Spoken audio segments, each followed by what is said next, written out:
We're rolling. We're rolling in the deep. In the deep. Adele. Correct. Welcome back, my love. Welcome back to the Getting After podcast. Thank you. It's been far too long since the last time I had you on. Well, I don't know. Maybe some people don't agree with that. Maybe I'm on a little too often. No, No. it's my podcast. I do what I want with it. That's fair. But thanks for coming on. I really appreciate it. Of course. Thanks for having me. What's going on right there? I don't know. It's a twisty guy. She's got a twisty guy. Okay, microphone's fixed. You almost spilled your drink. You're good to go. Ready. Ready. You're ready. Today's episode, the reason I wanted to bring you on, I've been talking a lot about building the foundation for a great character this entire month. Right. Like with January, I think it's easy to talk about New Year's goals, things like that to get people excited. You know, motivation's pretty high. Yeah. But in my opinion, that's not going to help if you deep down are not a legit person. Your character's not there. Makes sense. You can achieve goals, you can do great things, but if you're not like a good person or you're not working towards creating your dream life, which is our topic today,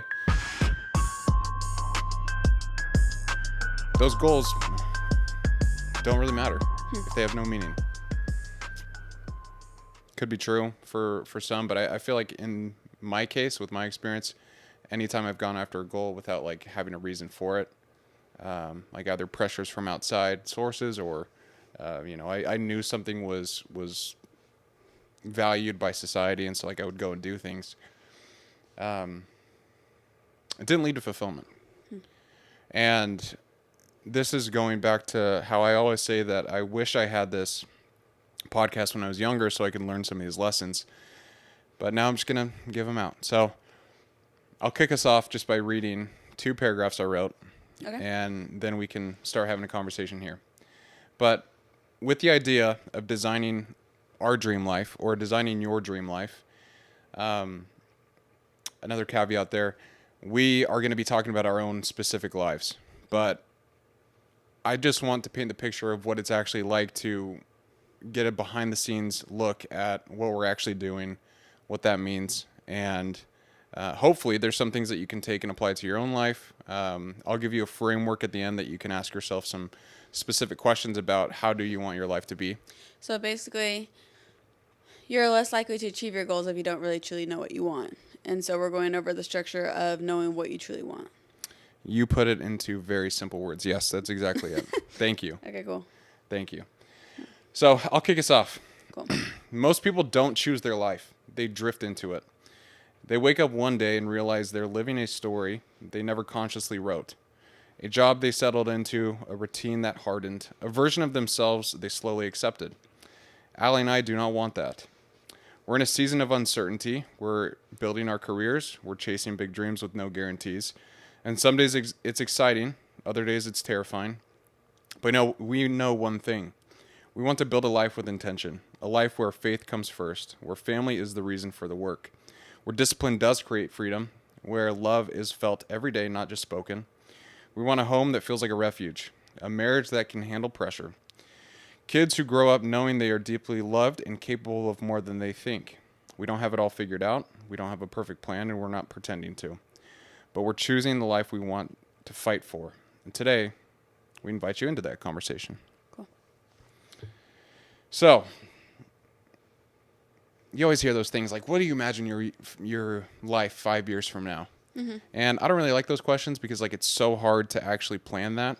Okay. I think it's really difficult to be like, yeah, well, in 5 years I want X, Y, and Z because you have no idea what's in store. You don't know what could go south, what could go well, and where you'll even be. So I'm going to skip that part of the thing because I don't really like it. But I would like to ask you, what does a perfect day look to you? Because if you want to build your dream life, you have to understand what a perfect day is.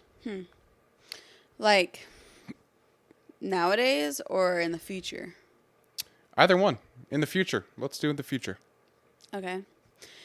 That's what we're dreaming. We're dreaming about the future. Yeah. That's a good question.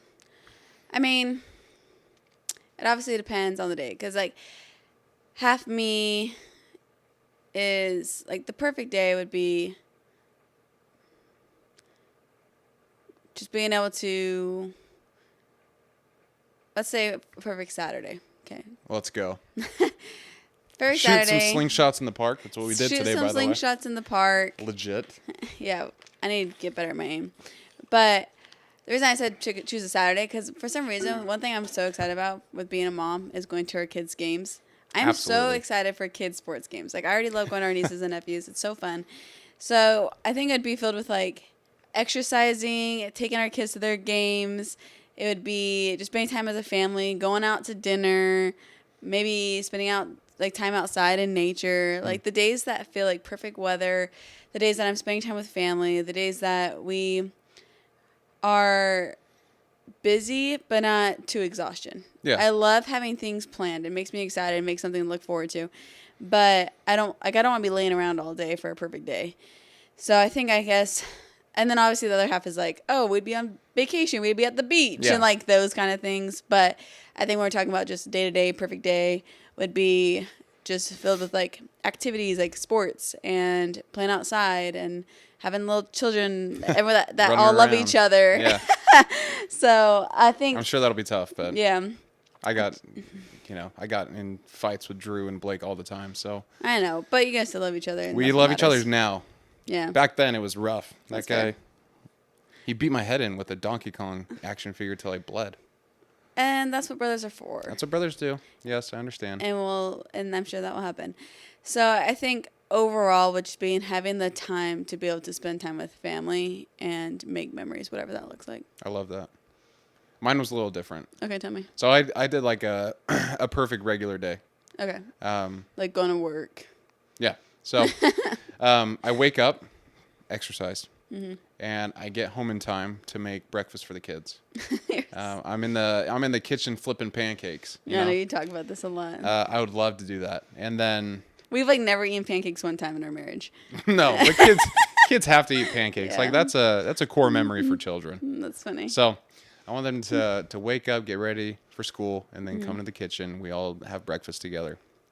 And then, if this is ideal and perfect, I'm actually working remote. So I just go into my office and start the day. That's so funny because you used to hate the idea of remote. I know, yeah. Well, I've come along to it. Now they have a big desk. Now I have a big desk. No, I think really what it is like we're talking about our dream lives, and I love the people who I work with. They're Yeah. great. I've learned so much from them. Some of the people I highly respect. But at the end of the day, like the most important relationship to me is my family. You specifically, like, and it's been so nice the fact that I have been working remote, and we have lunch together, we have true. breakfast together, we do all these things together. Like I see you throughout the day, and that's awesome. Right. And so my ideas kind of shifted where and I believe your dad said, get a job where you can work from home so you can see your kids grow up. That's becoming more and more true to me. Yeah. And I want to see that happen. And so anyways, I'm working from home. And after I'm done working, maybe I finish up at like 3:00. Then I focus on getting after it in good nutrition. Once the kids come home from school, then, I spend a couple hours with them playing around, chasing them in the backyard, throwing them in the air, Yeah. tackling them when they're 2 years old. I'm just kidding. And then we have dinner together, and then you and I have like an hour and a half just to us. Yeah. Ideal. That is Right. perfect day Yeah. where, I'm just Fulfilled. doing all the things that I want to do, right? Yeah. And I love the reason I wanted us to go through this exercise is because I think it shows a lot of different clues on what you want in your life. Like if you can plan out the perfect day, then you should try and find things that support those goals. Like Yeah. if, for example, you want to work from home, then you should find a remote job. Yeah. Like try and find that. That's step number one. If you want to work on side projects, then be very efficient with your job. And then when you have the time, work on that. But try and supplement it. And so I think that's why I wanted to do this with you, is just so we can get an idea of like, okay, well, what do we want in life? And it sounds like it's very similar. It's just time with family, time with Yeah. those who we care about. Yeah. Because at the end of the day, that is the most important thing. What kind of parents do you want us to be? I know that people this is like kind of controversial, but Let's go. I mean, Fire away. it's more. I mean, people make it more dramatic than it needs to be. People are always like, "You're not your kid's best friend. You're their parent." You know, have you heard that? Yeah. And I agree. When the kids are small, you're parenting. There's rules, there's boundaries, there are expectations. Like, of course, you're teaching, you're learning, you're growing together. Okay, I'm not dismissing the fact that we will parent and not give our kid everything they want. Discipline is going to run The household. the household. Yeah, and I've seen, like, obviously I do true crime podcasts. I've seen parents who, like, will lie for their kid who just committed murder and, like, do everything to get their kid out of trouble. Yeah. No, I'm not that us. parent. Not doing that. Not that parent. You did something wrong. There's consequences. Right. However, I do hope to be the type of parent that I'm the best friend in terms of our kids want to talk to us. Yeah. I want to build a relationship where whether it's they did good or bad, they feel confident coming to us. And I want that to flourish so that when they're adults, we are best friends and Right. they feel comfortable coming to us with parent advice. But obviously, we're not parenting when they're adults. Yeah. And have that relationship where they want to come over and they want to hang over. They want to bring our grandbabies over and all that stuff. And I think we have great relationship with our parents. And I feel that way about your parents and mine, where we can go to them with anything and we want to call them to tell them good news or bad news or anything. Yeah. And I felt like that as a kid. And I know you feel like that with your parents as a kid. And so I want to be a safe place that our kids can come to us and, like, regardless, like, even though they will have consequences for bad actions, if it's needs it, you know, absolutely, that they still feel like they can come to us and have that conversation. How do you imagine doing that? Obviously, we're not parents yet, so not yet. Easier said than done. But I imagine it's being able to build that trust by having those conversations and responding appropriately. I like to think that maybe I won't be a parent who screams at their kid for nothing, you know? Yeah. Like, I want to be able to discuss different conversations with a level head and be, like, logical as well. I remember one time I did something wrong, and I was, like, so scared to tell my parents. And can you tell us what it was? No. Okay. And I went to, and I was like, I just have to tell them, and I was, like, crying. And I, like, told them what I did, and they were, like, obviously disappointed, but they're like, okay, like, thank you for telling us. What are we going to do now? Like, what's the steps to fix this? Yeah. And it felt like they were on my team. And even though, like, I didn't get in trouble for this exact situation, but even though I could have gotten in trouble by them, they create an environment where I'm like, they're here to support me and overcome my shortcomings. They're over here to support me and become the best version that I want to be. And I hope that we can have those type of conversations with our kids one day where they feel comfortable coming to us because they know that we have their best interest in mind. Like, Absolutely. we don't say no just because we want to say no and be bad parents. You know, what's like, the advice that your mom said? Because I love that about no. My mom's big on, like, not saying no unless there's, like, someone's going to be injured, like, it's against the law. Like, I can't remember how she says it. Or it's, but, like, faith or something like that. Yeah. If it's going to. I think it's something along the lines of, like, if you'll get injured, if God will be mad, and if it's illegal, then don't do it. Yeah, she's big on, like, unless there's a reason to say no, just say yeah. Like, what the heck? Yeah. You know? And, like, that's why I didn't have a curfew and stuff when I was a kid. And I didn't give my parents a reason to feel like they need to give me a curfew. Yeah. And they always said that we had their trust until we broke it. And we just never broke it. And all my friends had curfew anyway. So it's like they knew I was going to be home at a decent time. So they just looked cool because I was going home anyways. But yeah, they're big on, like, letting us explore and make decisions. And when we fall short, let them know and they can help us reroute. Yeah. So more of, like, being an aid as well as a teacher, of course, for your kids. But definitely being a place where they can come to learn and grow rather than feel diminished. Absolutely. That's how I want to be. Yeah. I remember I have many stories where I would go and talk to my dad about things where I feel like I messed up and I missed the mark. And I remember he would always say the same thing. He's like, okay, well, like, I'm not mad. I'm disappointed, which was always worse. Yeah, it's you're always like, worse. Like, oh. Yeah. But then he would always explain the why behind it. Yeah, the why. Yeah. That and is that's so big. Like, I have it friends helps me that they're so like, much. my mom said no. I'm like, oh, how come? Like, she just said no. I've Yeah. never been told no without a reason. Yeah. And I I love that. Yeah, that's huge. I loved it. And of course, like, maybe like when they're young, it's like, oh, like, no, you can't go run outside because we're about to leave to a wedding, you know, and Yeah, or get you're dirty. 2 years old and you're running outside. Don't do Exactly. that. You're running in the street. No, don't do that. Whatever. Yeah. But I love an explanation. I want to understand the why. I think that's what kind of builds trust between parent and child. Yeah. Obviously, not a parent, so easier said than done. But I loved it as a kid, being able to have that relationship with my parents. Yeah. I love that. That's how we're going to be. I hope so. Hope so I know too. it was like patient's gonna get pushed, and I'm like, I'm gonna be Oh, this of kind of course. parent, this kind of parent, and then push comes to shove, and I'm like, no, because mom said so, you know. Yeah, one of my biggest goals with a parent, or becoming a parent, Yeah. whenever that time happens, is I do not want to be a hothead. Oh yeah. I feel like that's one of the most embarrassing things.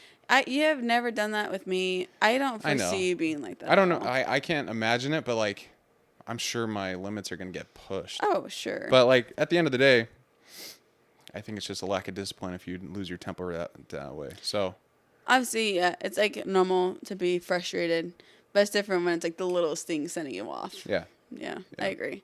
Yeah, you're not gonna be like that. I'm not worried at all. Yeah. And if you are, I'd be like, hey, you need time out. Hey, you need a timeout. Go chill out. Yeah, exactly. Go run. My dad and I used to be like that. There was a phase where we said that if either of us are mad at each other, we had to do time out and we'd both have to take a break. And he never abided by it. My mom was definitely more of the why and like Yeah. the breaks. My dad was like, no timeouts. I'm like, wait, I'm confused. But that's only when we were in our fighting years. You're fighting years, which were I don't know, like 15, 14. those are Yeah, good years 16. to rebel a little bit. That's fun. Yeah. If my mom's watching this, she'll crack up because I was a trouble child.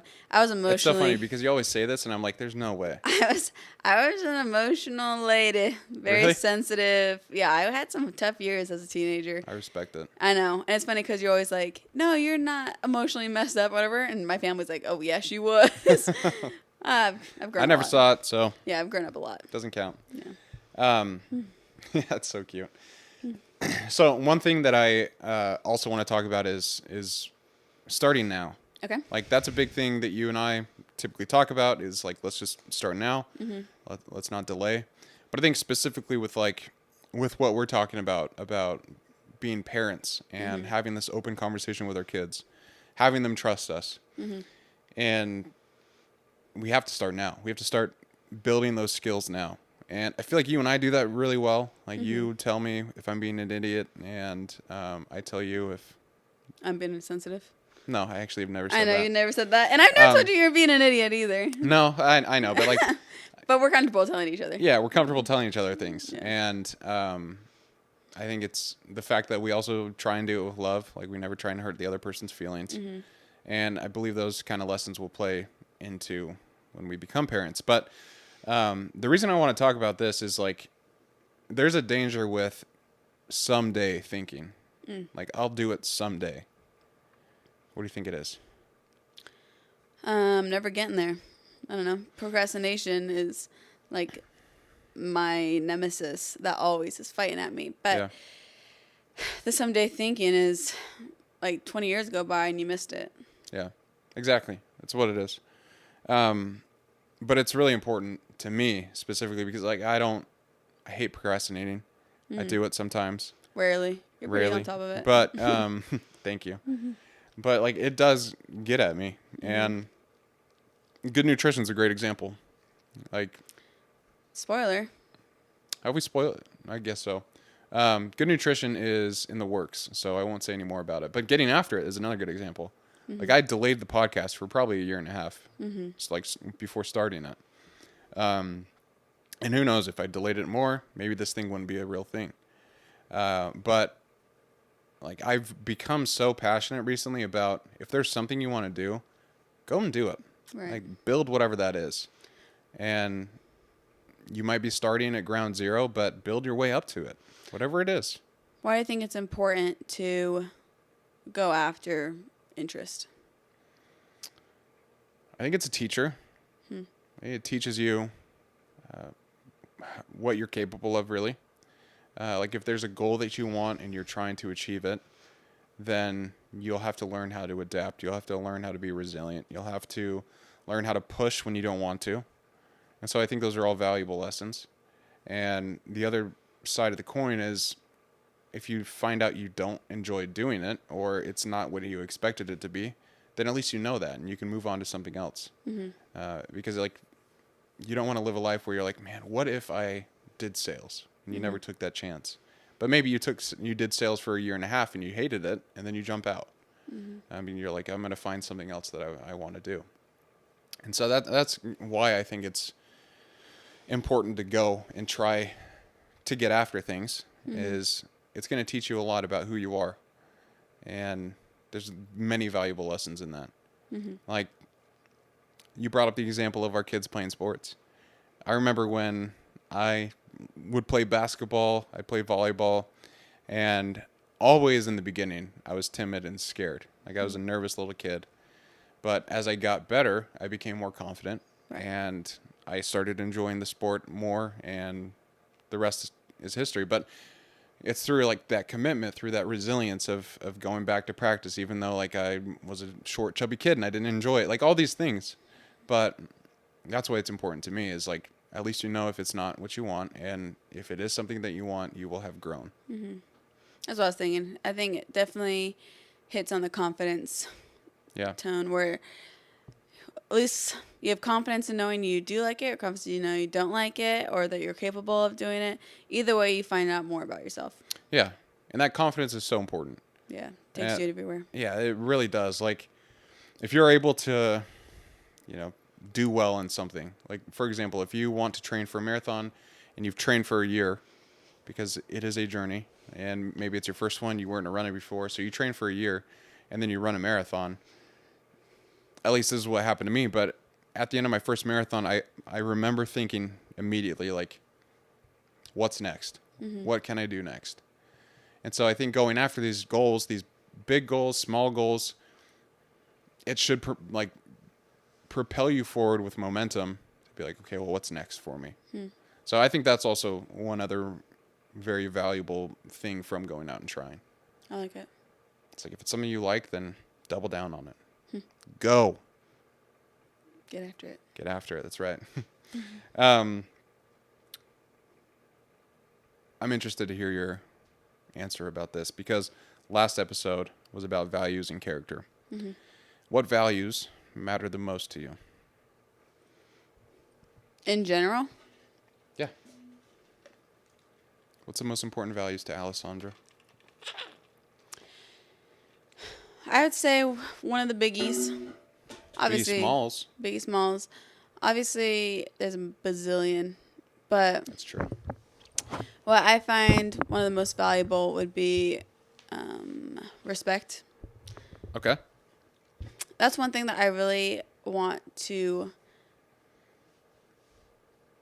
hit hard with our kids is respect, because just being a good citizen to society, being able to contribute to society, you're going to be dealing with all different types of people. You're going to have people of your same belief, not of your same belief, same political decisions, not, and literally different backgrounds, everything. And the people who stand out, the people that do well in life in general, who are like good people, are the ones who understand like everyone is a human being and understand the value of a soul, and like every single person deserves respect. And I find that to be harder to find as you get older. You meet people and you're like, whoa, like a lot of people have a lot of hate, and a lot of people are easy to anger and are upset with people who disagree, when in reality opinions are opinions and who gives a crap. Yeah. And so Have you ever heard of the shopping cart theory? I don't think so. The shopping cart theory is when you're at the store and you're in the parking lot, right? Maybe you wheel your cart out. You're ready to go. Right. And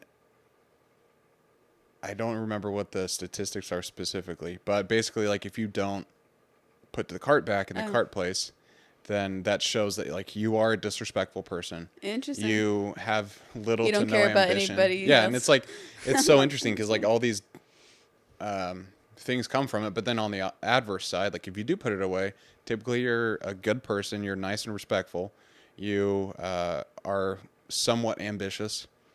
And I can't remember the last one, but anyways, just interesting. It's like something small like that, and technically it could be a value, but if you're not putting that away, then someone else, who's working that difficult job of getting all the carts inside, is gonna have to go get that, take it back, and then get all the carts. So it's like, Or your cart's gonna hit someone's car. yeah, or to hit someone's car.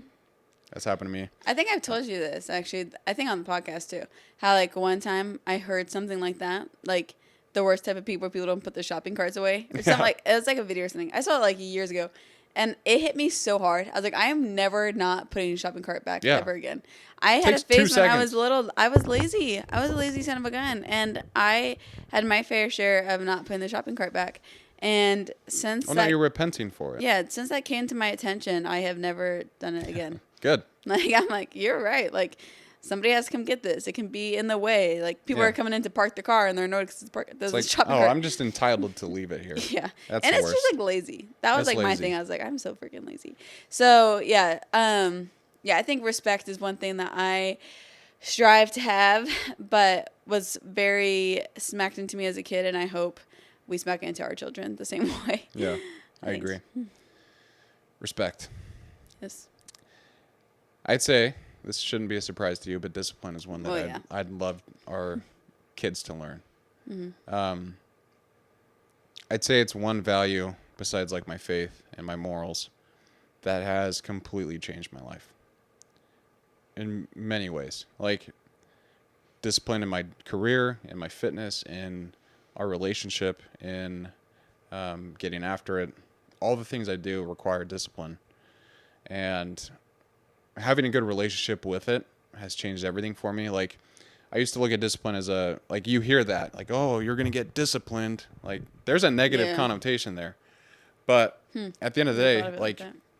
there's this quote I absolutely love. I can't remember who it's from. It might be Hormozy, but he says that discipline is the highest form of self-love. Sounds like him. Sounds like him. I believe that. Because it's almost like, how you raise your kids. I've been thinking about this a lot because we have been talking about like what we're going to be building our future life to look like. And I don't remember where I was going with that. Wow. Discipline for the kids. Discipline for the kids. Disciplining your children, maybe. No, not disciplining the children. But I just want them to know the power that comes with discipline and that it's not this evil thing that many people make it sound like it is. Or beyond capable of achieving. Yeah, it's or like your best friend. doing. Oh, that's okay. I got it. I got my thought back. So when you're raising kids, I would imagine that you're teaching them lots of lessons. You're trying to help them make the best decisions for themselves, but then also push them to do difficult things. And recently I've been thinking about, okay, well, as we prepare for our future life, like I need to parent myself a little bit. Yeah. And that's where discipline comes in. It's like, man, I don't want to run, but I know it's good for me, so I'm going to go do it. So just like things like that. I want them to have a good relationship with discipline. Realize it's not an enemy. It's something that will help them. I agree. But that's just Brett talking about discipline again. Well, you're a great example of discipline. I hope so. You I are. try to be. You give me my water every night, and that is very disciplined husband. Thank you. Thank you. Yeah, hype me up a little more. Just kidding. So on that note, like I also thought about how fast time moves. And so like bringing back the idea of a someday idea.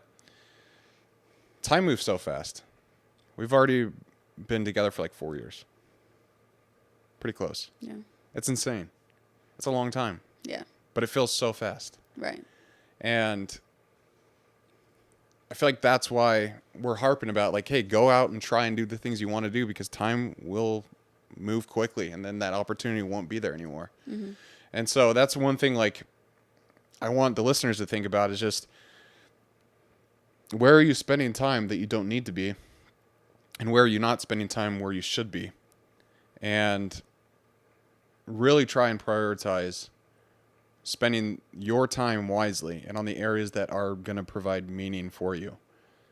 Whether that's I'm going to spend time working on my values, I'm going to spend time with people who I love, spend time doing things that I love, which are challenging. Whatever it is, just be proud of how you spend your time, because that is the most precious resource any of us have, is time. I think one of like the biggest pitfalls is being able to, or is not recognizing how your time is spent. So it's like, yes, you're talking about taking the time you have and putting it where it needs to be. I think people, generally speaking, would be like, yeah, I want to do that. Yeah, like I want to spend time with my family. I want to do these things. And that sounds great. I don't think anyone's like, no, I don't want to spend my time like that. You know, I don't want to use my time wisely. But I think, yes, the absence of like being able to even recognize that they're not spending their time wisely. Yeah. I think a lot of people are like on their phone for an hour and they're like, wow, an hour already passed. Okay, well, now what? Yeah. And I think time just slips by where it's so easy to not even notice that that's happening. And so drawing attention to it first, being like, where am I spending my time currently? Like, how have I been spending my time in the last week? What did I do today that was beneficial to my future goals versus that was keeping me stagnant? Yeah. And Do you have any exercises for that? Do you do that? Like, no, I need to do way better. I mean, I definitely I'm better at recognizing it because we talk a lot about living in the present, and obviously getting after it has helped us as a marriage because we talk about these topics a lot. yeah. But especially recently, I mean, I've been very tired all the time, and I have just not been putting my energy in worthwhile things. Like, my screen time is going to be up this week, and I know it. And it makes me sad even thinking about it because I know I'm wasting time. But You need the brick. I need the brick. I'm down to an hour and 52 minutes weekly. That's crazy. Yeah. And it's Your been average awesome. for the week. Yeah. Yeah, the brick actually seems like a great invention. And Yeah. I should. This episode is sponsored by Brick. Get yourself a brick and get your life back. Not sponsored by Brick, so don't sue us. But It's not sponsored by but Brick. we recommend. We recommend. Highly We sponsor recommend. them. I'm sponsoring them. Yes. So yeah, Brick seems like a great tool. Anything to put distractions away. Yeah. Because your time is so valuable. Right. Like, Which it's I ridiculous. don't think a lot of people realize how serious that statement is. Because a lot of Why? people, they wake up, they're already tired, they go to work, they get home, they're tired, they have dinner, they scroll, they go to bed. Yeah. And I think it's because we're all just tired these days. But I think obviously people value sleep and relaxing, which is great if you're in recovery or something. But I think we put it on this pedestal that we're supposed to be like laying down a lot or like relaxing. And, Yeah. and that's great if you're working hard during the rest of the day. But I think that I think we're just getting towards like a lazy society a little bit. Yeah. Me, guilty as charged. You know, it's easy to sit down and scroll forever, and you're entertained. And like, how dangerous is that? So just being able to put down the phone and realize, like, all this time has slipped away. I could have been doing X, Y, and Z. My dreams are to have, like, be running around with my kids, and so if I want to be able to do that, I got to go to the gym now and be able to be ready to, I can be mobile and on the floor when I'm old. Yeah. And You're thinking in the future. yeah, And you're doing habits that will help you get there. right. That's huge. And I was thinking about this too, like when we have kids, we already talked about how we don't want our kids to be iPad kids, and I Yeah. think that we're in a new generation. The generation right before us, they're the ones that raised all these iPad kids, and now it's Yeah. flipping. Where I think people, so. Yeah, people are like scared of iPad kids now. Like, and so a lot of people are getting a lot more passionate about not having kids on screen time, and I love that it's getting more attention. And Yeah. like iPads are the new cigarettes. I want to play Hot Wheels with my kids. Yeah, I wanna That's play what I Hot want to Wheels. do. Yeah, Build and forts. well, this is what I was gonna say is, I don't want to be a mom that's on my phone all the time. Yeah. Like, I want to be present with my kids, playing games on the floor, and not be so addicted to my phone that I'm scrolling while we're at the dinner table. Why is that important to you? Well, we talk about how we want to have a relationship with our kids that they can come to us and talk to us about anything.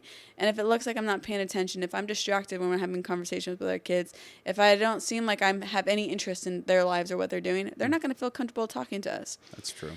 And I think our in-laws, or my sister-in-laws and stuff, are great with spending time with their kids. And it's nice to see their example, to be like, there's like a time and a place for devices. Yeah. And like, oh, it's like you can watch TV now. Like, it's been a certain Yeah. amount of time or whatever, you know. I think Definitely they- won't like deprive Restrict it, them yeah. of that. Like, they'll definitely I just be able wanna- to play games every now and then. Like, I played games all the time when I was a kid, and I loved it. But Yeah. like, just there was a hype balance. up that it's more fun outside. But Absolutely, yeah. But I was thinking about that recently with how much I've been on my phone lately. I'm like, is it going to be easy just to turn off my phone once we have kids and then be completely present day to day all of a sudden? Probably. You think? Yeah, because you'll be so busy with the child. Okay, yeah, when they're like in need of my care. But I just like wanting to develop that habit now of like, I don't need to be on my phone all the time. Yeah. Because in like a day, I'm going to have my focus elsewhere, and I Yeah. don't want to try and split that time with a freaking screen. Yeah, absolutely. And so You don't want to have to decide between one or the other. and that sounds kind of extreme, and like parents probably like, I'm not choosing my phone over my kid. But if you're at a restaurant and your kid has an iPad in front of him and you have your cell phone, you guys haven't talked in an hour, then Yeah. it kind of seems like you are choosing a little bit over your I child. think about it's so sad. Like that always makes me so sad. Yeah. It makes me sad to see like a kid playing on his iPad at a dinner table at a restaurant, but it makes me more sad when it's the opposite. Yeah. And the kid doesn't have a device and they're just sitting there they're staring just at their sitting there. parent. And I remember there was this one Yeah. time you and I went to Rubio's and we Yeah. saw I remember this that. dad on his phone and his daughter, who I think just got out of like a dance recital or something. She was Yeah. dressed up. And it was just so sad. Yeah, she Like- didn't have anything. She was just eating quietly while her dad was on the phone. And Yeah. And it's like, I come was so close on. to being like, oh, you realize your daughter's in front of you, don't you? Yeah. Like, It's so sad. Yeah. Like, and I don't think we'll be those parents. But No, I know yeah. I need to develop the skills now to have the discipline, be like, okay, like there's a time and a place, and the time for the phone is not every single second of the day. yeah, I So. agree with that. All that to say, the habits we're doing now is trying to better our future. Correct. Yeah, that's what we're doing. Yeah. Every day. How do you see aviation fitting into motherhood? I don't know.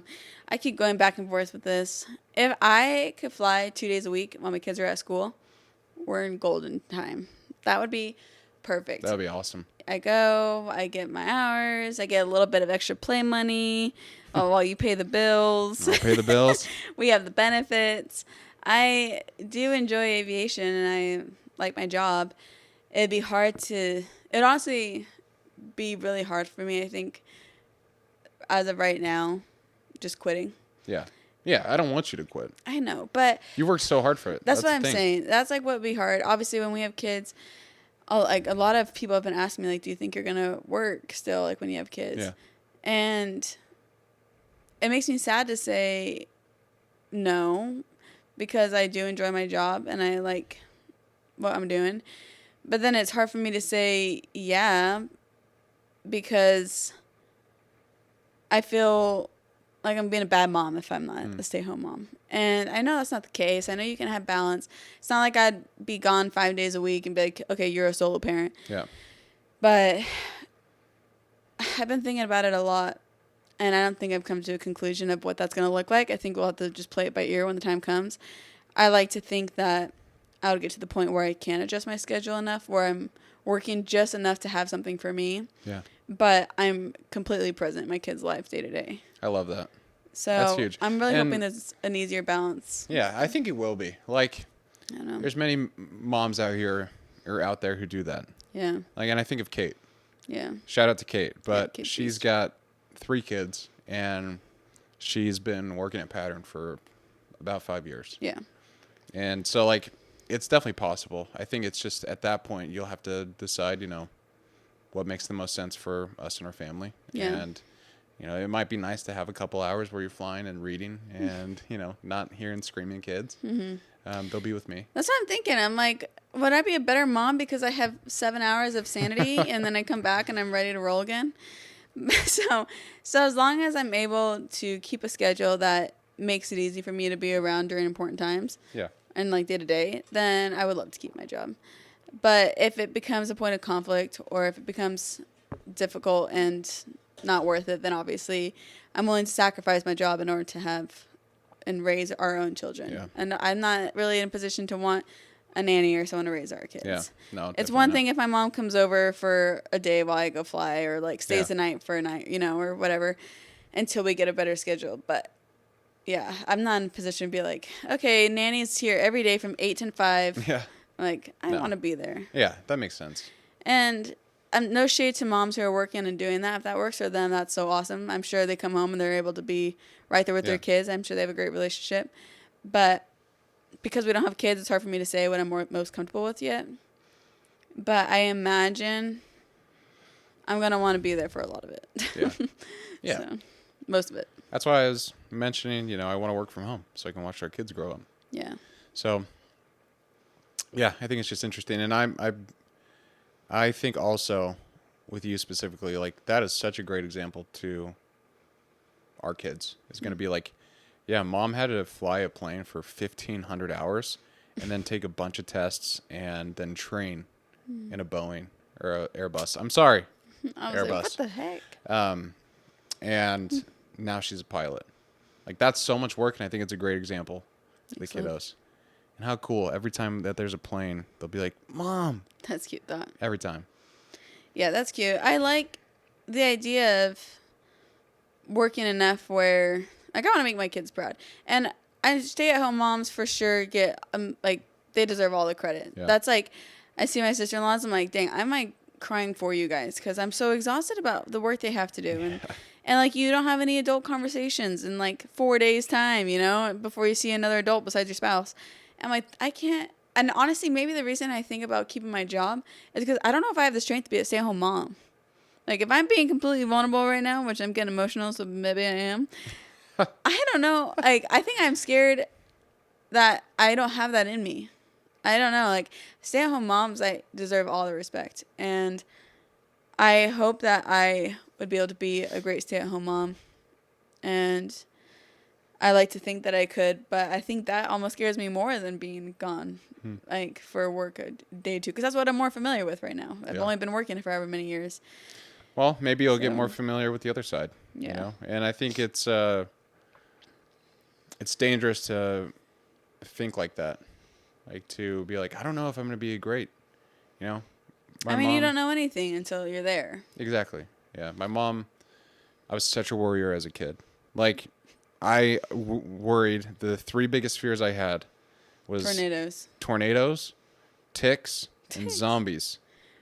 Very Those are the rational. three biggest fears I had. One, there's no tornadoes in Arizona. Yeah. Two, there's ticks, but they're deer ticks and they're up in Flagstaff. The fact that you even know that is hilarious. And three, zombies. I thought it was going to happen. Anytime I saw a new sickness come up, I thought it was zombies. I for sure don't know any of my worries as a kid. Probably Really? getting taken. I'm so scared of getting stolen. Yeah, that's scary. So I thought that my whole life. But I didn't have any like random irrational ones that I can remember. My mom's advice to me, though, was don't worry until it happens. That's so funny from Dina. From Dina. I love her. Yeah, But she's Dina, the best. That's so funny because your worryiness totally comes from her. Probably true. But she has great advice. She listens to this. To her podcast? Yeah. Oh, I know. What's up, Dina? Love you, Mama. You are a little bit of a warrior. You but do it worry. is your greatest strength sometimes. Our kids are never going to be in harm's way because of That's Dina. true. Yeah. So I'm grateful Shout out for to that. Dina. Super Nana. But that is great advice. Yeah. I don't know. I think It helps you sleep at night. helps you sleep.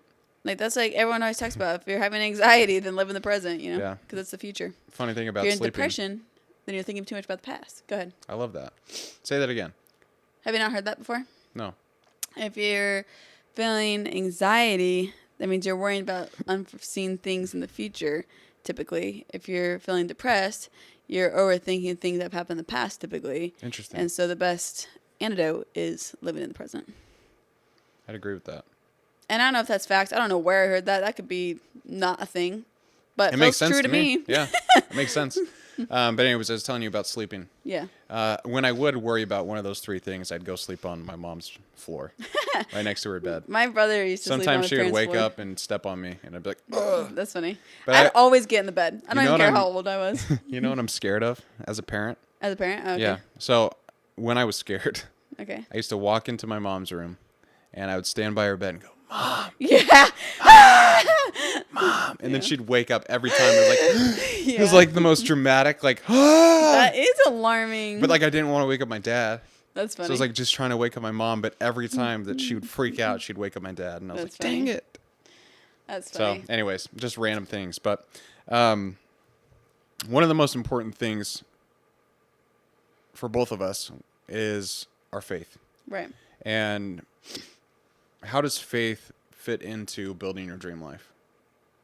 It's everything. It's the foundation. I think when I talk about my dream life, obviously, we were just talking about if I want to be a stay-at-home mom or not and stuff like that. So, like, when I think about my dream life, I'm not incorporating jobs all that much because it's not high on my relevant list as far as, like, what I want to be successful in. Like, being a good mom is, like, what I want to be most successful in, and obviously a good spouse. But I think in order to first understand, like, what goals I want to achieve, and then also to be able to achieve those goals, everything is surrounded by, in my life, the Savior. Because with being a good mom, I think that the foundation of that is having a relationship with Jesus Christ. And I talked about how respect is one thing that really matters to me. And I think the more we study Jesus Christ's life and his character and his traits, we're going to become more like that if we try to emulate the Savior. And then we can instill that in our children and teach them about Jesus Christ and how everyone is a child of God and how they deserve the same respect that their next door neighbor, that everybody has because they're a child of God. And so because my whole future goals and the dream life I create is about relationships, that's what it's definitely based on, then everything is because of Jesus Christ. And I think we're able to obtain our goals because, I mean, you and I are very prayerful in our decision making, and we're very, we're just very mindful of the traits that come with being a follower of Jesus Christ, or we strive to at least. Yeah. And I think because of that, we're able to go much further than if we were going alone. And so, I don't know if that was a good answer. Faith is just everything to us. I mean, speaking, and honestly, I think it's what makes our marriage well, right? That makes us have a great marriage, you know? Absolutely. Not only because, like, we're trying to be like Jesus and so we're nice to each other, but I think because we have a similar foundation and similar goals. Yeah. I think when you have similar goals, like we want to raise a family, we want to be in our kids' lives, we want to be very present, we want to go and serve others and all these things. Yeah, and then we have specific goals with our relationship with each other, right, for ourselves. And I think because we talk about this all the time and we have core values that are the same and we have similar belief system where it helps us move in the same direction. I think it's when spouses stop talking to each other and they stop communicating what matters to them.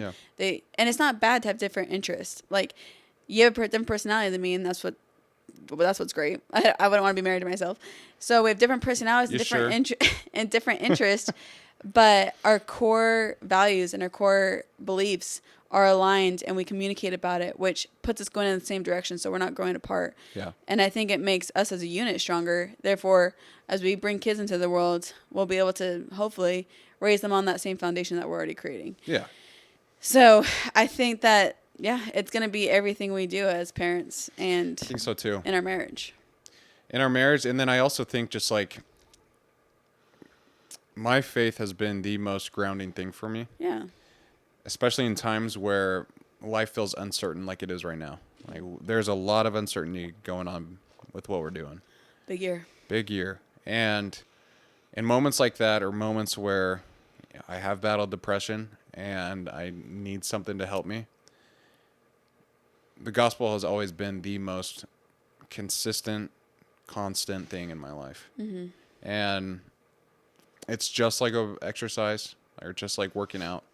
Like, if you miss a few days, it's going to be harder to get back into the thing. Or like, if you just take a couple years off, it's going to be much harder. You might lose your faith. You might forget what you believe. Mm-hmm.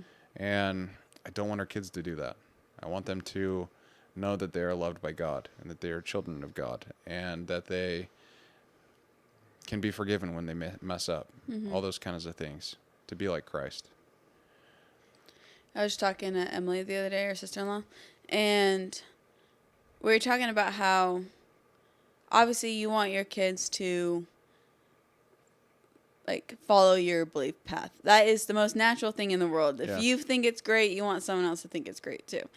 And there's only so much you can do to, like, I mean, you can teach and you can help and stuff. And kids are going to make their own decisions. People make their own decisions. As they grow up, people are going to make their own decisions. And you always kind of pray that they're making the same decisions you want them to make, you Yeah. know? Yeah. And that goes along with like your friends and people you associate with. But we're talking about how obviously we believe that the Church of Jesus Christ of Latter-day Saints is the most true church on the earth. And we just have a testimony of the doctrine. But how important is, regardless of belief systems, how important just Jesus Christ is.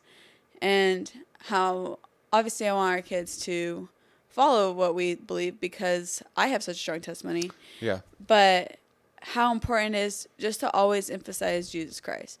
When our friends make different decisions, when our family members make different decisions, like I just always pray that people are finding God. Whatever that looks like for them, I think that people are better when they have a higher power that they can rely on. When they can feel like when you're going through depression, like that you can feel peace with. Yeah. And we found out where that is for us, and I think it's the right place for everybody.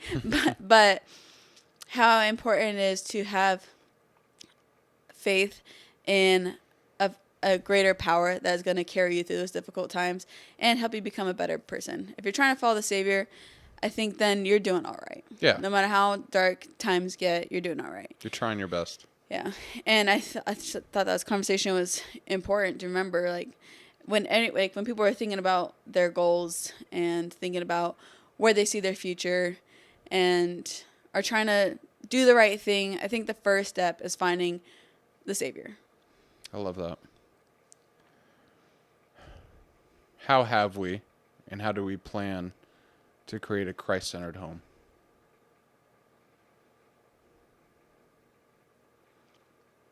I like to think that we are in the habits of praying together and reading scripture and already inviting the Spirit in our home, which I intend to obviously continue with our children. We have paintings of Christ. We have paintings of Christ. I think Statue. the first step is to have a home that the Spirit is allowed to dwell in.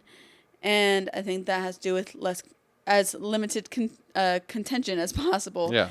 And just creating a place that feels peaceful. Right. But then, of course, every time we have little teaching moments, I like to direct it back to the church as much as we can. Yeah. Like, do you have an example? Well, even, unfortunately, my example, I think about when we started missions. When I was a missionary for our church in Virginia, the most natural thing, or the thing that you try to focus on most, you're talking to a stranger on the street and you're talking about your day and stuff. Yeah. You're always trying to think, how am I going to get this back to Jesus? Because my goal out here is to help people come into Christ. Yeah. And so they're like, oh, yeah, my day's great. Like, I went to the mall. I'm like, oh, you went to the mall? Isn't that over near the temple? You know, like, trying to always bring it back. And, of course, there's a time and a place. We were in a position where we're trying to help people. That's all we did. Yeah, that was, like, your purpose is to help others come into Jesus Christ. Yeah.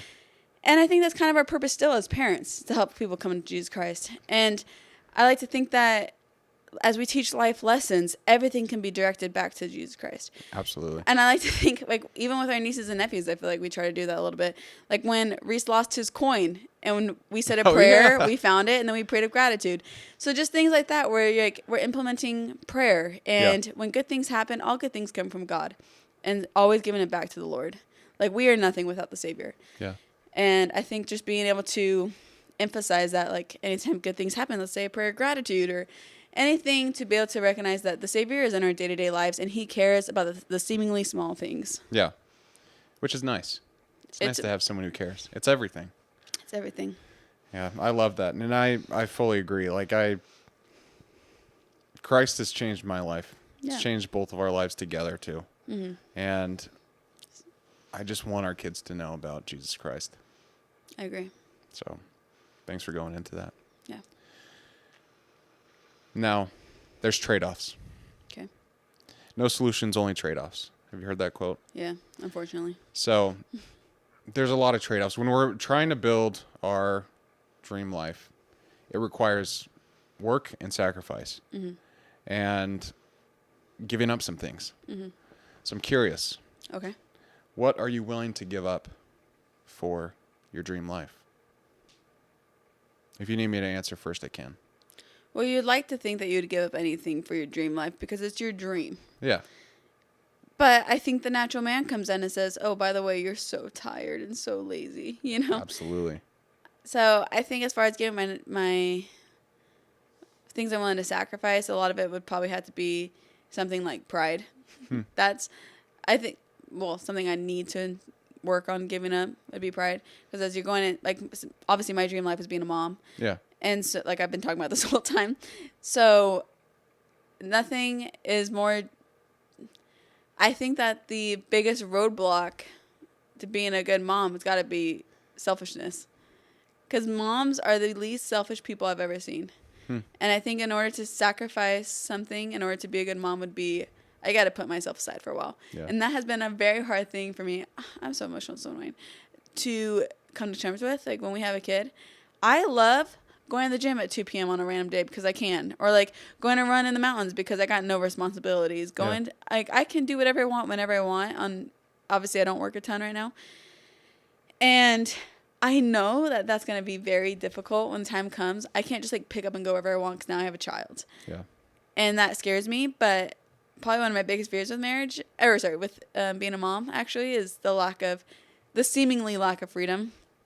Because I think you still have a lot of freedoms as a mom. But I think that scares me. So I think pride is one of the first things that needs to go. Yeah.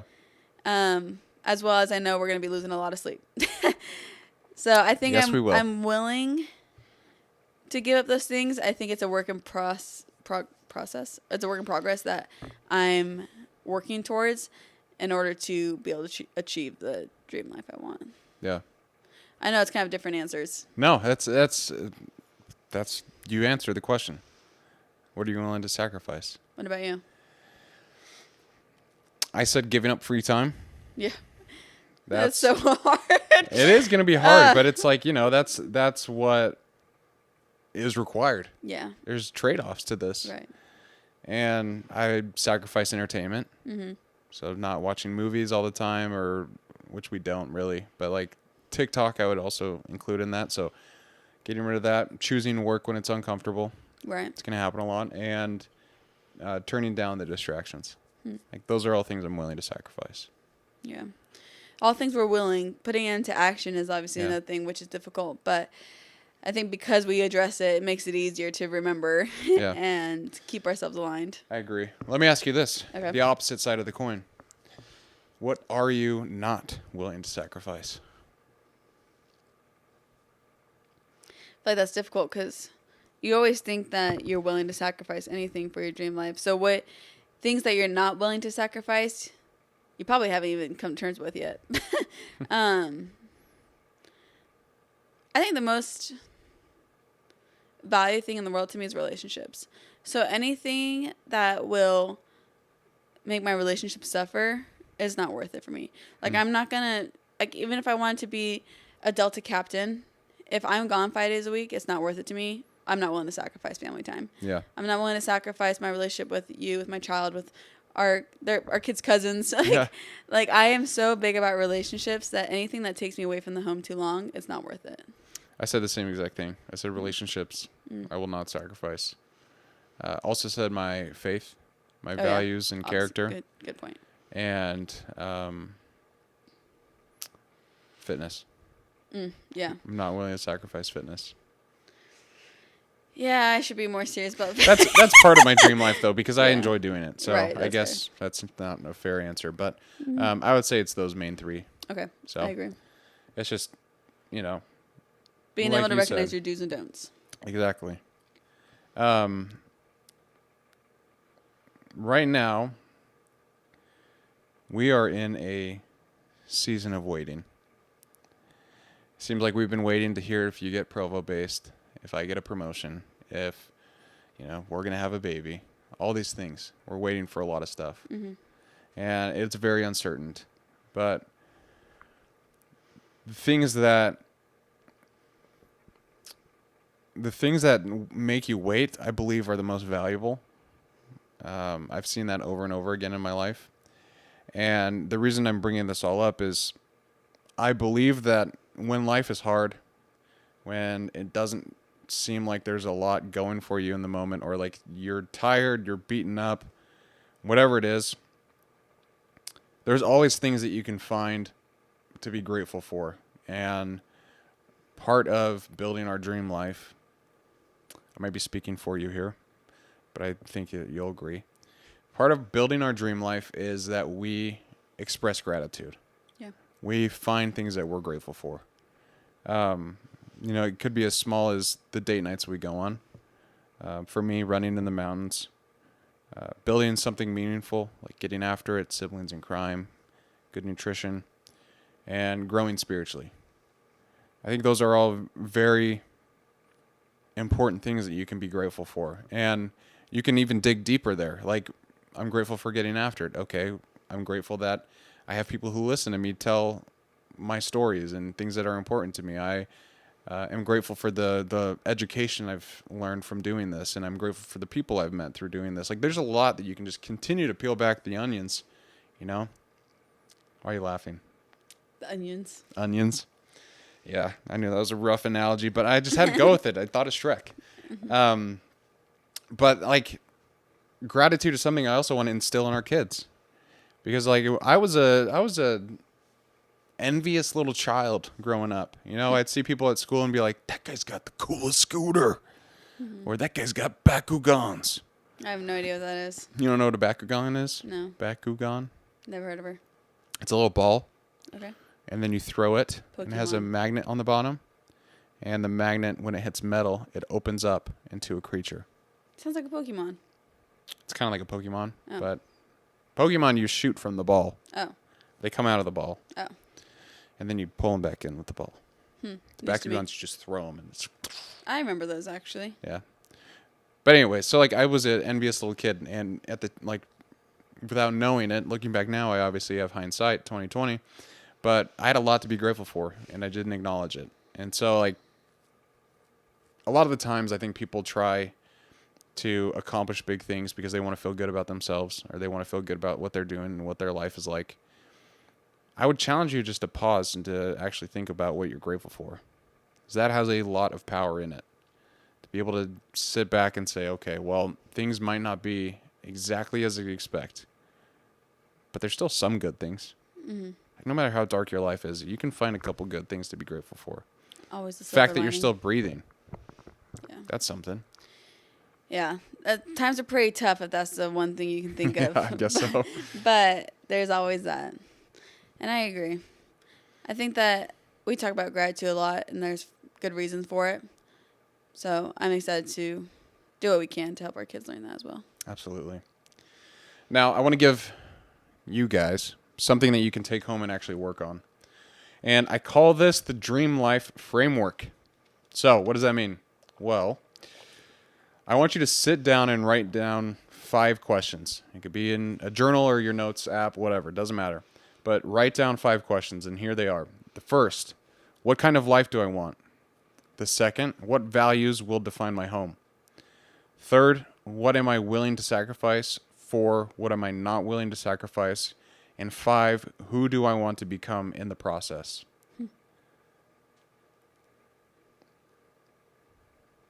Heavy hitters. Heavy hitters. But really think about them, because yes, they are big questions, but just take time and try and understand yourself. The more you know yourself, the easier life will be in making decisions, in trying to accomplish the things that inspire you, excite you. But you have to understand what you are interested in, and that takes time. And so reflect on that a little bit. What was the first question again? What kind of life do I want? When you're answering these questions, how specific are we? Are we like, what kind of life do I want? I want to work for this company with this position, or are we talking like, I want to be able to provide, I want to be able to buy a home, and like how specific are we going into? That's a good question. So I would answer these as like as you see fit. So if you want to talk about like, okay, I'm going to work at this company, or I'm going to go to college and study mechanical engineering and then go to NASA, like whatever. But I think the more specific you can get, the better idea that you have about where you are aiming for. Yeah. And so like if you sit down and you say, okay, well, what kind of life do I want? Then maybe you just say, okay, well, I know I want a life where I'm married to someone who I love. I want a life where I am excited to go to work every day. I want a life where I'm excited to challenge myself through physical or mental activities. Just things like that. Like the more specific you can be, the more direction it will provide. So unless you're always dreaming about NASA, maybe it's like, oh, I want to be making 6 figures, Yeah. but then that can fit into many different things as well. Absolutely. So it like doesn't pigeonhole you, but gives you an idea of what you're looking for. But get you on that trajectory. Yeah. And then go out and do it. Try and take the first step to actually get to that point. Yeah. Like that's the thing is building your dream life definitely does not happen overnight. It takes years. That's why we can't delay. That's why we cannot delay. That time goes by so fast. And soon enough you'll blink and say, "Damn it. There goes 10 years." I like the thing that, I don't know where I saw this, but it's like time's going to pass anyways. So what are you going to be doing every day? Like, I think when I first saw that was like, are you going to have your summer body ready? You know, that type of thing. It's like, Yeah. okay, so are you going to be sitting on the couch or are you going to be in the gym? Because regardless, summer's going to come. Yeah. You know, but the same idea being, okay, like if your goal in 10 years is to have a wife and kids and be in a house and live with a good view, I don't know. It's a good goal. Then, yeah, 10 years might be ambitious. But if that's your goal, then you're going to get there regardless of what you are or aren't doing. And it's up to you on how close you are to that goal. I agree with that. I like that. So what can you do today in order to make yourself proud in the 10 years that you Yeah. actually worked towards and accomplished? I love it. So Anything else you want to share? Anything else on your mind? nothing really. I'm excited. Talking about it makes me excited, but also you get those little anxious Yeah, a little moments, nerves. you know? Of course. It's like obviously you have high goals for yourself and you want to reach for the stars, but you also don't want to be reaching too far where like I wouldn't say that my goal is NASA because I'm obviously never going to get there. So you want to have realistic goals as Yeah. well. But I think the life that we dream of is very obtainable. We just want a family that loves each other. Yeah. And I think us loving each other helps. Absolutely. And that's one thing, I didn't talk about this very much, but the reason I brought Allie on this episode is because she's the person I'm building my life with.